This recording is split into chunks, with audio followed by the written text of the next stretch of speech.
talking to the ball, talking to the ball. Whoa, this guy, he's big. He is. Is he a chance at popping? Oh yeah, I reckon. He does look massive. Please Blow explode. up, blow Please up, explode. blow up. Blow up.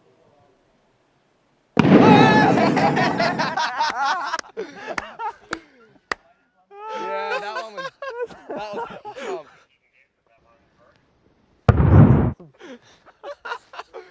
It was pumped up way Yeah, too high. we It was called- about twice the size. We called it was going to break too. Sometimes when people inflate a ball, they decide they want to overinflate it. And as happened with this one, they inflated it to 50 psi. When Kyle put it in his hand, he thought, gee, this is a bit big. So we were all like, yeah, it's probably going to pop. And what do we know? Landed on the concrete, boof, and just tore the ball apart. It was pretty sweet.